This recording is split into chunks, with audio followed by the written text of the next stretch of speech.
हरि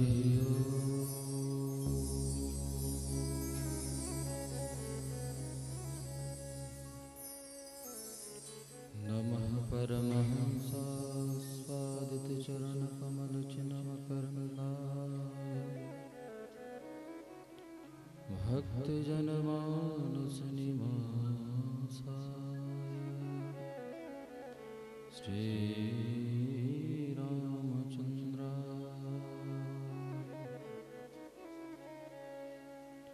ध्येयं सदा वरिभवग्नमभीष्टदोषं तीर्थास्पदं शिवविरिञ्चिनुतं भृत्यार्तिहं प्रणतपाल भवादिपोतं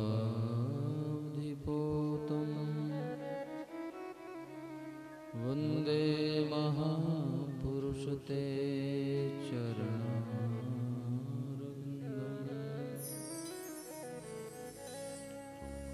वंशी विभूषितकरात्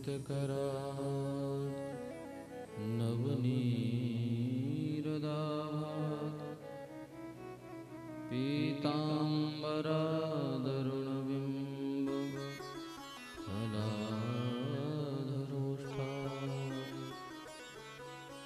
पूर्णेन्दुसुन्दरमुखा दरविन्दनेत्रा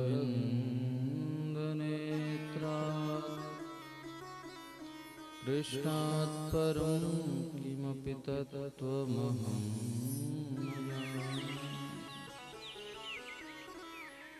नारायणं नमस्कृत्य नरं चैव नरोत्तमं देवीं सरस्वतीं व्यासं ततो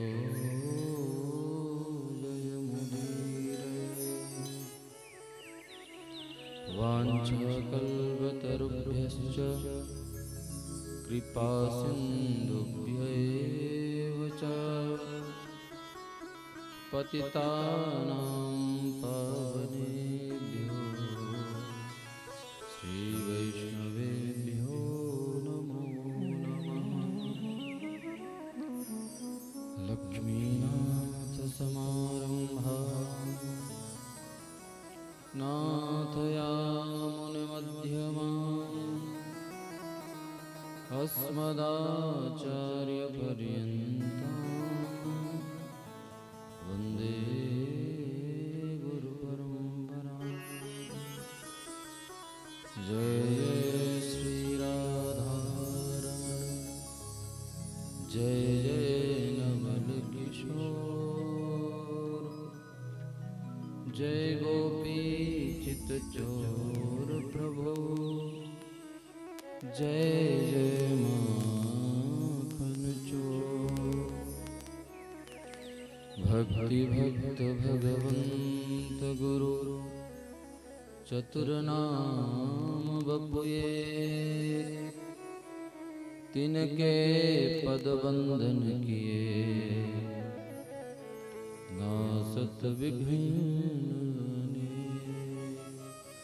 बोले श्रीमद्भागवत महापुराण की व्यास भगवान की सुखदेव जी महाराज की शंकर भगवान की श्री हनुमान जी महाराज की। परम मंगलमय श्रीमद्भागवत महापुराण मंचासीन समस्त विद्वान ब्राह्मण मंडली समस्त संगीतज्ञ मुख्य जजमान के रूप में विराजमान श्रीमती कमला देवी जी एवं समस्त शर्मा परिवार यहाँ पर उपस्थित सभी वृद्धजन बालजन श्रद्धामयी माताएं बहनें बच्चे एवं बुजुर्ग आप सभी का ये परम सौभाग्य है कि आज हम पंचम दिवस की कथा में प्रवेश कर रहे हैं। कल आप सब ने बड़े धूमधाम से ठाकुर जी का उत्सव सुंदर झांकियों के साथ मनाया और आज भगवान की दिव्य मधुर लीलाओं का आप रसास्वादन करेंगे। तो कथा में प्रवेश करें उससे पहले भगवान नाम का आश्रय लें, मन वाणी से गायन करें। जब हम यहाँ पर मंगलाचरण करते हैं तो आप सभी लोग बातें करते हैं। मंगलाचरण क्यों किया जाता है? ऐसा नहीं है कि जो व्यासपीठ में विराजमान है वही मंगलाचरण करे, आप लोगों को भी करना चाहिए। क्यों? क्योंकि जब आपको भगवान सामर्थ्य प्रदान करेंगे तभी यहाँ से आपके कानों में घुस करके हृदय तक पहुंचेगा। और यदि वो कृपा ना करें तो कथा सुनते जाओ, सुनते रहो, कुछ नहीं होने वाला है।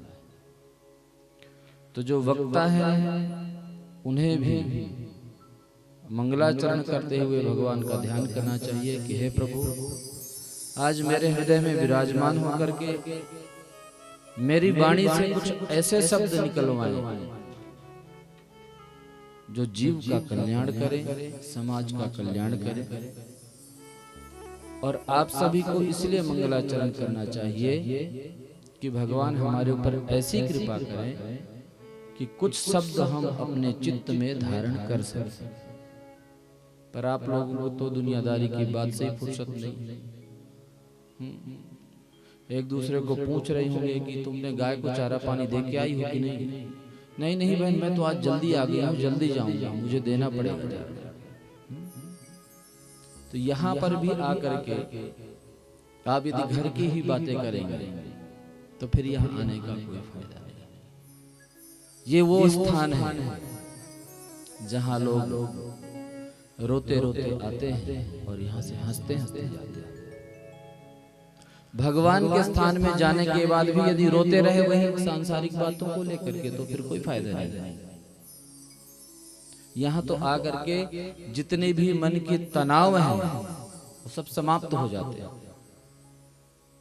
यहाँ जितने लोग भी कथा सुनने के लिए बैठे हैं,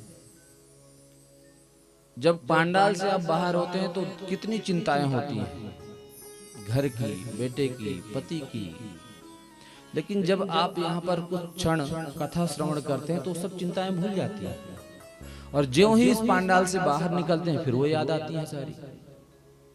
तो इसलिए भगवान के चरणारविंदों का आप सभी लोग ध्यान करें।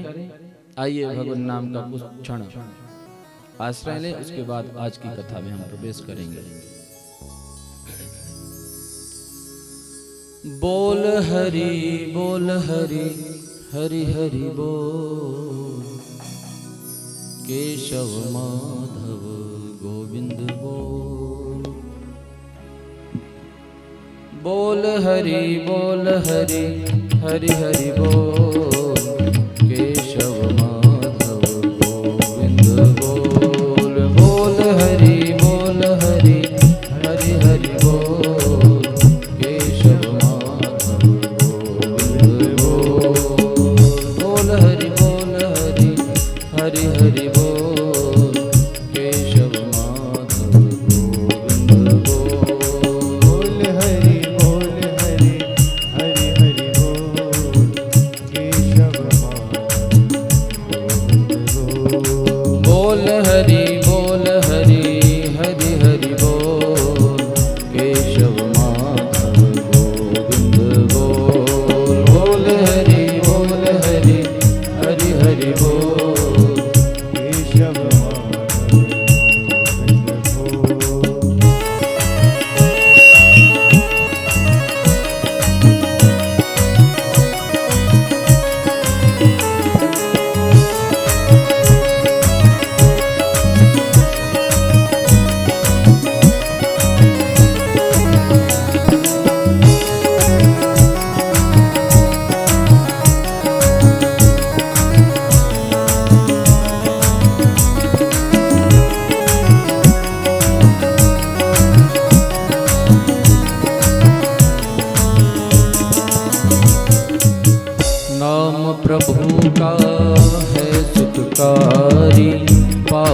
कटेंगे क्षण में भारी। नाम प्रभु का है सुखकारी, पाप कटेंगे क्षण में भारी। नाम का पी ले अमृत घोल, नाम का पी ले अमृत घोल, नाम का पी ले अमृत घोल, नाम का पी ले अमृत घोल। बोल हरि हरि हरि बोल, केशव माधव गोविंद बोल। बोल हरि हरि हरि बोल, केशव माधव गोविंद। गाइए भाव से हरि बोल।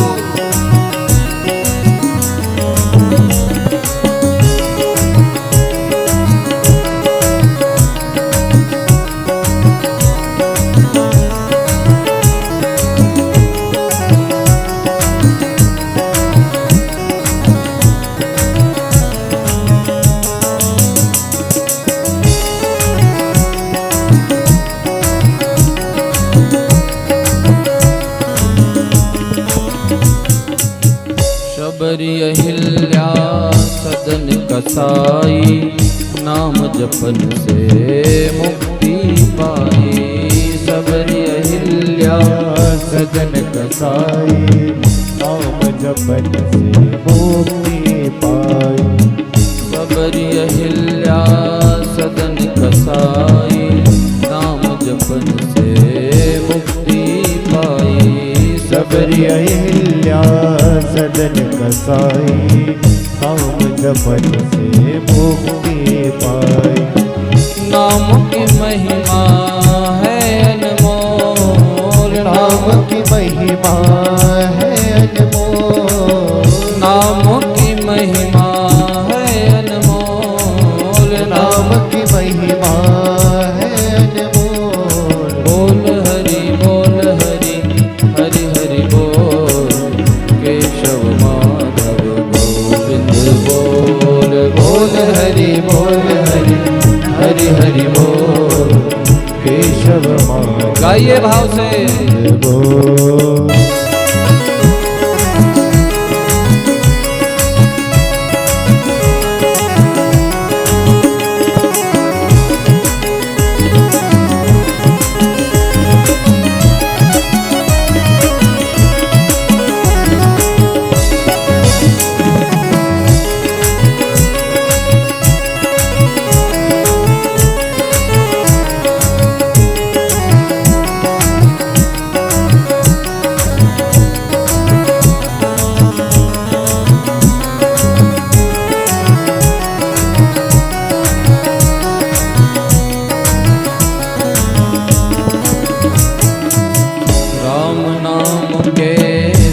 अधिकारी, बालक वृद्ध युवा नर नारी।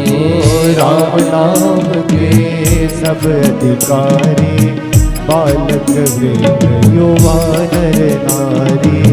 राम नाम के सब अधिकारी, बालक वृद्ध युवा नर नारी। राम नाम के सब अधिकारी, बालक वृद्ध युवा नर नारी। हरि जपैत उत कितहु न डोल, हरि जपैत उत कितहु न डोल। हरि जपैत उत कितहु न डोल। हरि जपैत उत कितहु न डोल। बोल हरि हरि हरि बोल, केशव माधव गोविंद बोल। बोल हरि हरि हरि बोल, केशव माधव गोविंद बोल।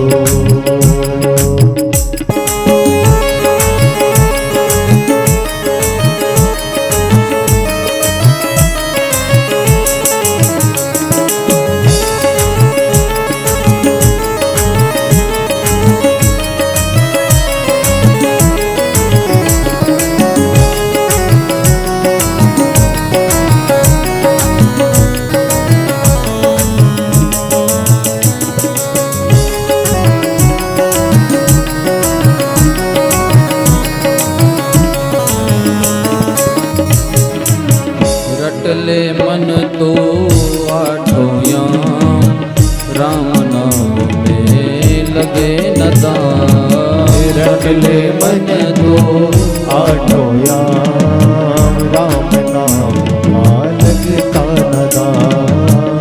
रट ले मन तो आठों याम राम नाम में लगे न दाम।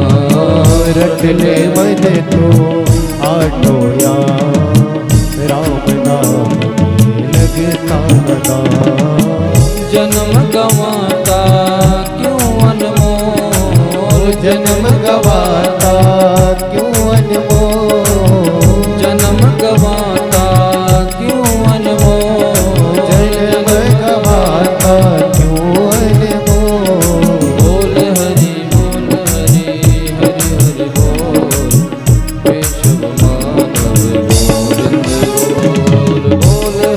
बोल हरि हरि हरि बोल, केशव माधव गोविंद बोल। बोल हरि बोल हरि हरि हरि बोल, केशव माधव गोविंद बोल। बोल हरि हरि हरि बोल, केशव माधव गोविंद बोल। बोल हरि हरि हरि बोल, केशव माधव गोविंद बोल। केशव माधव गोविंद बोल। केशव माधव गोविंद बोल। केशव माधव गोविंद बोल। बोलिए नंद के लाला की जय हो। कल आप सभी ने श्रवण किया कि 80 साल की अवस्था में नंद रानी के यहाँ लाला हुआ। नंदस्त्वात्मज उत्पन्ने जातः लादो महामना। आहूय विप्रान् वेदज्ञान स्नातः शुचिरलंकृतः।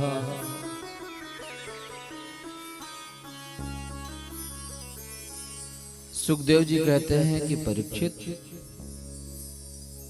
नंद बाबा के यहाँ पुत्र नहीं हुआ, जातः लादो महामना, आनंद हुआ। और इतना आनंद हुआ कि उसका व्याख्यान 18 श्लोकों में सुखदेव जी ने गाया। भागवत जी में 18,000 श्लोक हैं। उनका भाव ये है कि एक एक श्लोकों में जो आनंद समाहित है वही आनंद सुखदेव जी ने 18 श्लोकों में उड़ेल दिया। आहूय विप्रान् वेदज्ञान स्नातः शुचिरलंकृतः। तुरंत जाकर के नंद बाबा ने जमुना जी में डुबकी लगाई और ब्राह्मणों को बुलवाया। क्यों बुलवाया? वाचयित्वा स्वस्तेनम जात कर्मात्मजस्य वै कारयामास विधिवत् पितृदेवार्चनम तथा। स्वस्ति वाचन पाठ कराया। क्यों? क्योंकि बच्चे के जन्म लेने के बाद एक संस्कार होता है जात कर्म, जो नाल छेदन से पहले किया जाता है। क्योंकि तब तक व्यक्ति को सूतक नहीं लगता है। जब नाल छेदन हो जाता है तो फिर सूतक लग जाता है, इसलिए कुछ पुण्य कर्म नहीं कर सकता। तो जात कर्म संपन्न करने के लिए वेदज्ञ ब्राह्मणों को बुलाया, स्वस्ति वाचन पाठ करवाया, पितरों की पूजा की और फिर खूब दान दक्षिणा दी। अब तो 16 संस्कारों में से 2 या 3 संस्कार बचे। 16 संस्कारों में से 2 या 3 है, वो भी सही से नहीं होते। और यहाँ कहते हैं कि पूजयामास विधिवत, जो विधान शास्त्रों में बताया है उसके अनुसार उन्होंने सब कर्म संपन्न किए। लेकिन हमारी बारी जब आती है तो कहते हैं महाराज सब कोई ऐसे ही करता है, आप भी ऐसे कर लेते हैं, क्या करें। अब तो ये कलयुग है, वो सतयुग त्रेता द्वापर की बातें थी। ऐसा नहीं, करने वाले कलयुग में भी हैं जो विधि विधान से करते हैं। धेनूनां नियुते प्रादात् विप्रेभ्यः समलंकृते तिलादीन् सप्तरत्नौघा सात कौम्बाम्बरावृतान्।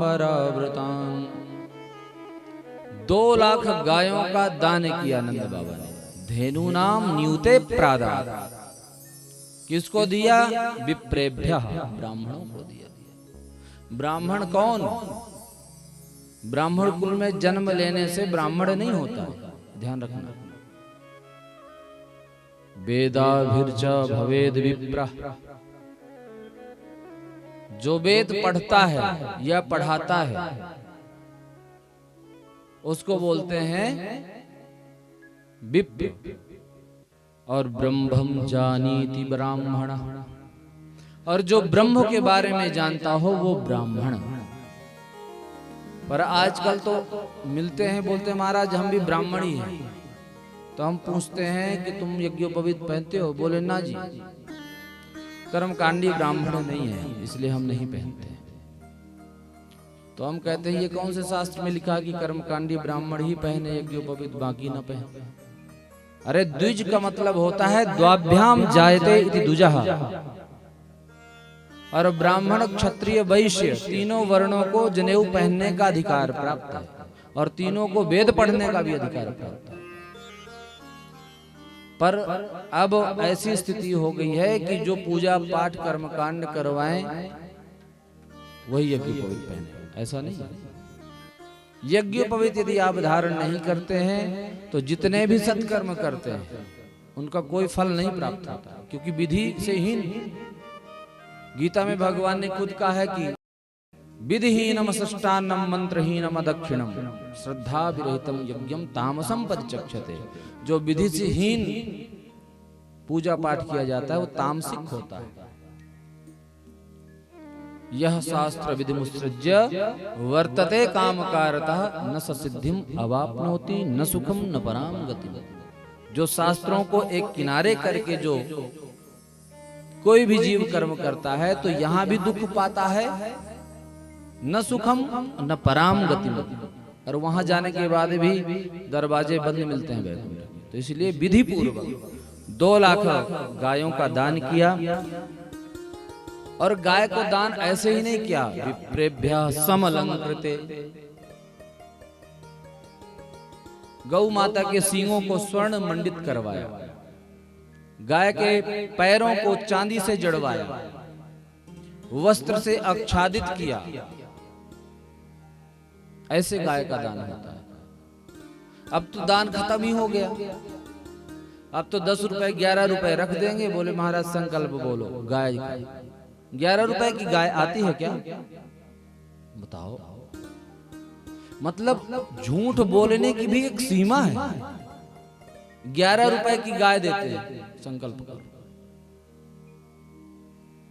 और पहले जब गाय होती थी तब वो गाय देते थे जो अब दूध देना बंद कर दिए कि पुरोहित जी को दे दो, इसको संकल्प करके ले जाएंगे। ऐसी गाय दाय देने का कोई विधान नहीं। आगे राजा नृग की कथा कल सुनेंगे आप, कि राजा नृग बहुत बड़े दानी थे, और एक गाय ही जीव का कल्याण कर देती है। 100 गाय दान करने का कोई फायदा नहीं, और करो तो विधि पूर्वक करो। पर यहाँ पर नंद बाबा ने 2 लाख गायों को दान किया, और तिलादीन सप्तरत्नौघा 7 तिल के पहाड़ बनाए, और फिर उन पहाड़ों को दान किया। अब तिल दान क्यों दिया? तिल दान, घी दान, छतरी का दान और कंबल का दान। स्कंद पुराण में इसके बारे में विस्तृत चर्चा की गई है।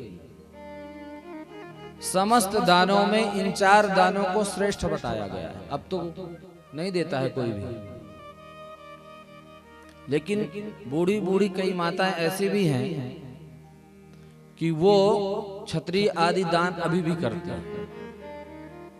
उनको ये तो पता नहीं है कि क्यों, पर चूंकि विधान पता है इसलिए वो देती है कि पंडित जी को छाता दान देना है।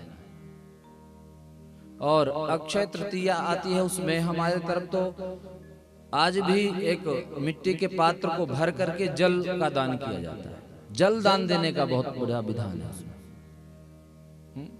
तो 7 पहाड़ यहां पर दान दिए। सभी गोपियां यहां पर आशीर्वाद देने के लिए आ रही हैं और सभी आशीर्वाद देती हैं। ता आशीष प्रयुंजाना चिरम पाहीति बाल के। अरे यशोदा, तेरा लाला चिर जीवे। क्योंकि ये कोई साधारण गोपियां नहीं है। रामावतार में दंडकारण्य के सब ऋषि मुनि हैं। जब राम जी सीता जी के वियोग में भ्रमण कर रहे थे तो पूछ रहे हैं सबसे, हे खग हे मृग मधुकर श्रेणी, तुम देखी सीता मृगनयनी। पक्षियों से पूछ रहे हैं, पशु से पूछ रहे हैं, पेड़ पौधों से पूछ रहे हैं। ऋषियों ने सोचा कि ये परब्रह्म परमात्मा कौन सी लीला कर रहे हैं। काश हम भी इनकी पत्नी होती तो इनसे आलिंगन करती। तो भगवान तो सबके मन को समझते हैं, जानते हैं। तो राम जी ने कहा कि हम तो अभी राम जी के रूप में है, मर्यादा पुरुषोत्तम में है, मर्यादा में, मर्यादा भंग नहीं कर सकते। लेकिन आशीर्वाद देते हैं कि जब हम अगला अवतार लेंगे तो आप सबके साथ हम विहार करेंगे। तो वही सारे ऋषि मुनि जो हैं वो सब गोपी बन करके वृंदावन में पधार गए। अब भगवान का प्रादुर्भाव हुआ तो सब आशीर्वाद देने के लिए आ रही हैं। नंद बाबा ने सूत मागध बंदी जनों को इतना धन लुटाया, इतना धन लुटाया कि जो मांगने वाले थे वो सारी जिंदगी दोबारा कभी मांगे ही नहीं। समस्त याचकों को अयाचक कर दिया। कोई सोना लेकर के जा रहा है, कोई चांदी, कोई हीरे, कोई जवाहरात।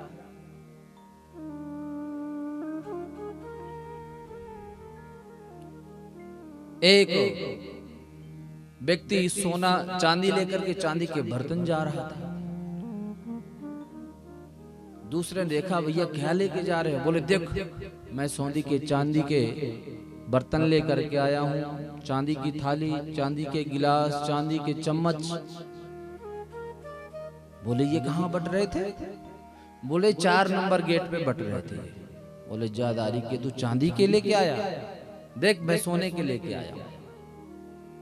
सोने के बर्तन दिखा रहा है उसको। उसने बोला अरे भैया ये तो सब गड़बड़ हो गए, सोने के कहां बट रहे थे? बोले 5 नंबर दरवाजे पे। सोई उसने चांदी के बर्तन फेंक दिए और दौड़ता हुआ 5 नंबर पे गया सोने के बर्तन लाने। सोने के बर्तन वहां से लेकर के आ ही रहा था, तब तक एक दूसरा व्यक्ति मिला। बोले भैया क्या लेके आए? बोले मैं सोने के बर्तन लेकर के आया हूं। बोले तू सोने के लेके आया? देख मैंने तो हीरे लाए, जवाहरात लाए, माणिक के लेकर के आया हूं, अमूल्य रत्न। बोले ये कहां मिल रहे थे? बोले 1 नंबर गेट पे।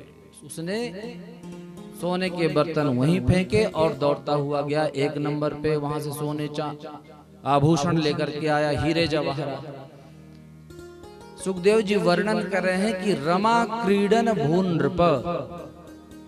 ऐसा लग रहा है कि पूरे ब्रज में, ब्रज बीथियों में भगवती लक्ष्मी क्रीड़ा कर रही है।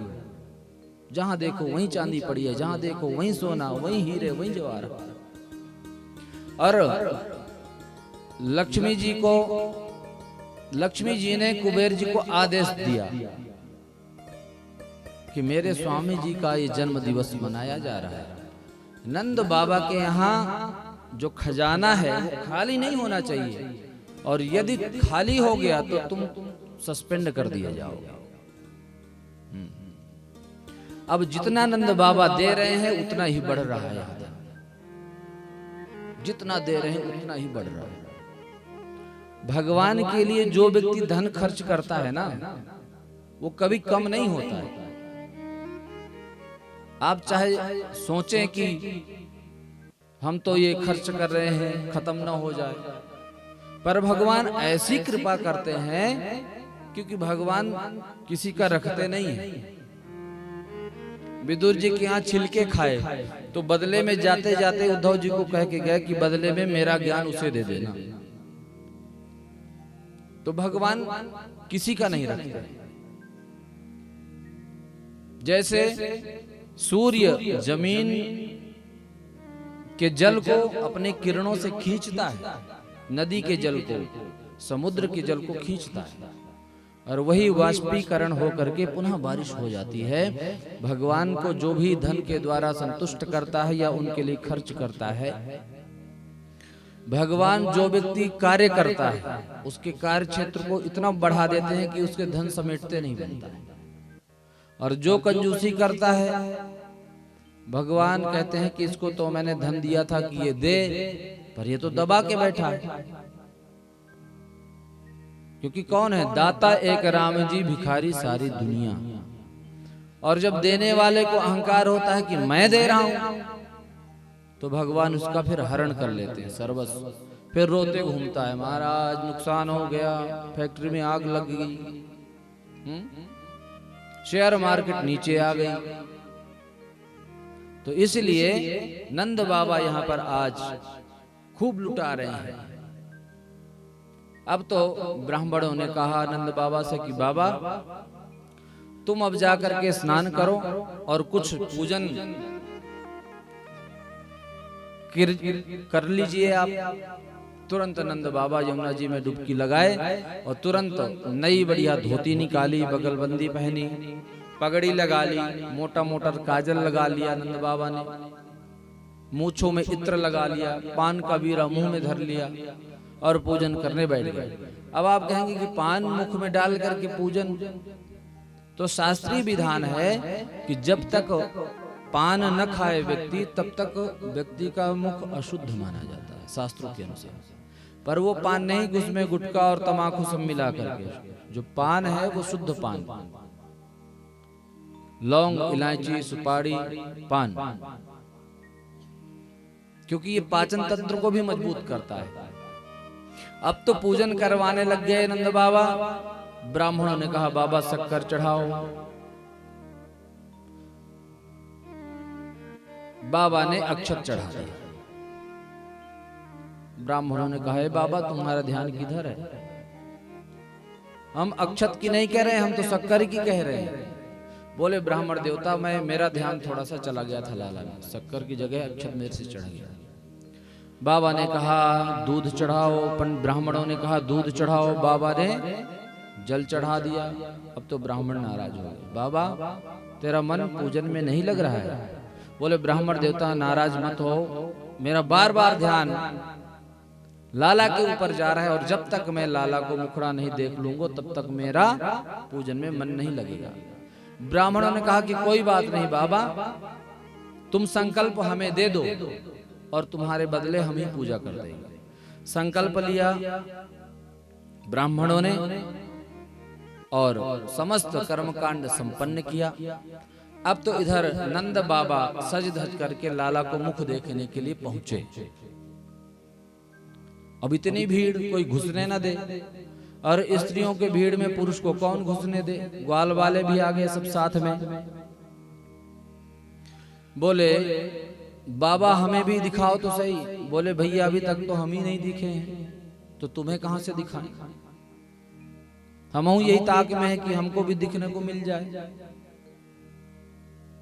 सारे ग्वाल बाल उपहार के रूप में दूध, दही मटकों में भर भर के ला रहे हैं, माखन। तो एक ग्वाला कहता है नंद बाबा जब पहली बार लाला को मुखड़ो देखनो जाबो जाए तो नाच नाच करके जानो चाहिए। बोले भैया हम तो कबहू नाचे ना है। बोले आज नाचना पड़ेगा। अब नंद बाबा ने सोचा कि नहीं नाचूंगा तो हो सकता है कुछ गड़बड़ होता होगा। अब तो बाबा ठुमका मारना प्रारंभ किए, एक हाथ कमर में और एक हाथ हवा में। नाच ही रहे थे नंद बाबा, तब तक एक ग्वाला आया और दही का मटका लेकर के बाबा के ऊपर से डाल दिया।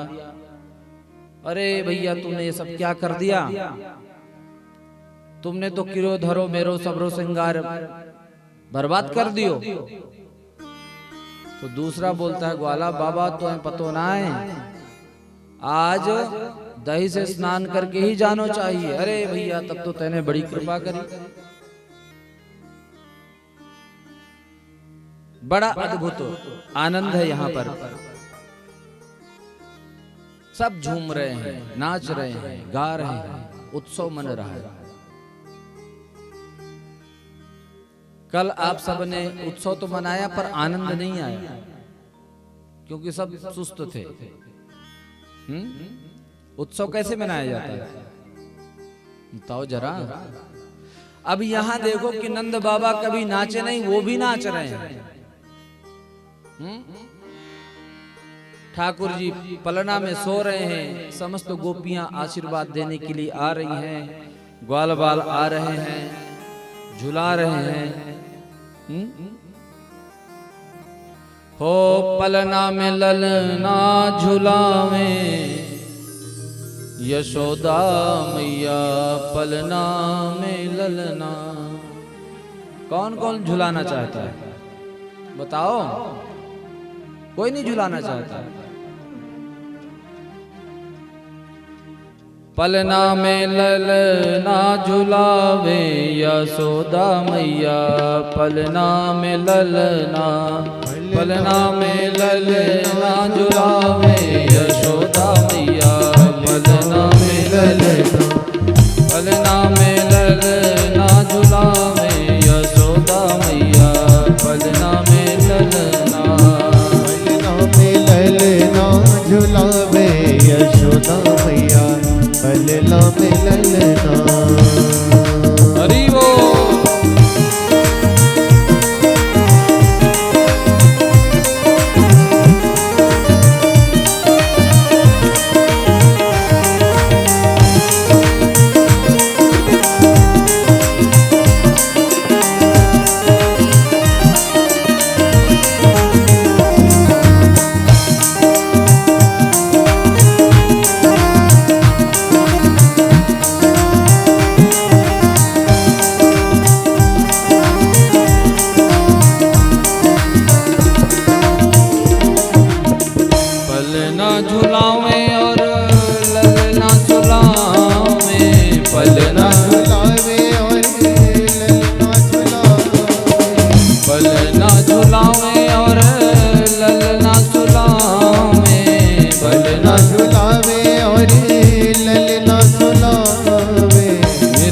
श्याम सूरत फूली न समावे, निरख श्याम सूरत फूली न समावे, ललना में पलना झुलावे यशोदा मैया, ललना में पलना, पलना में पलना झुलावे यशोदा मैया, ललना में पलना, ललना में पलना झुलावे यशोदा मैया, ललना में पलना।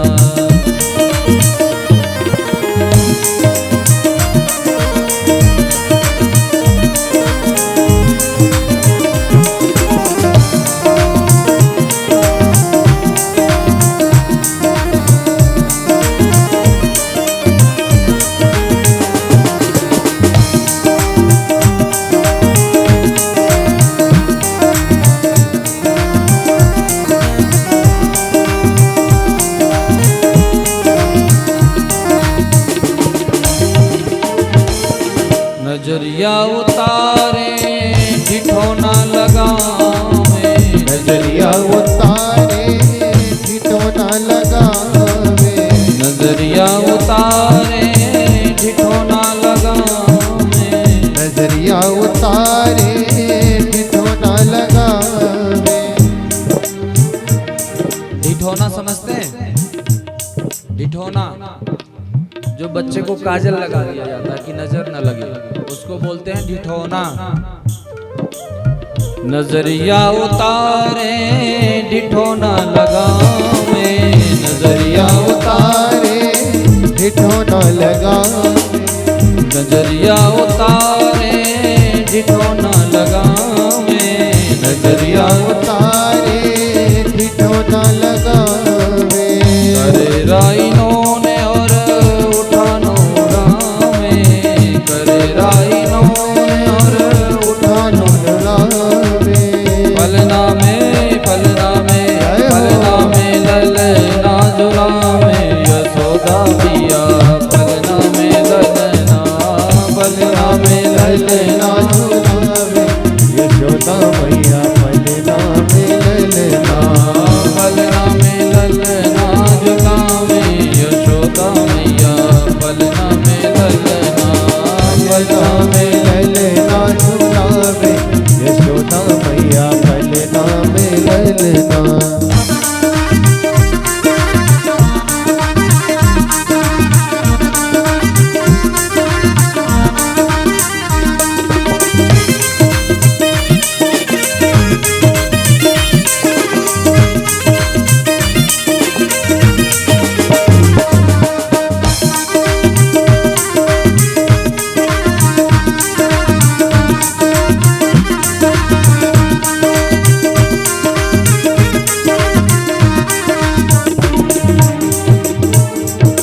कबहु दौड़ जावे बाबा नंद को बुलावे, कबहु दौड़ जावे बाबा नंद को बुलावे। कबहु दौड़ जावे बाबा नंद को बुलावे, कब दौड़ जाए बाबा नंद को बुलावे। लाला उठावे दोनों गोदी खिलावे, लाला उठावे दोनों गोदी खिलावे।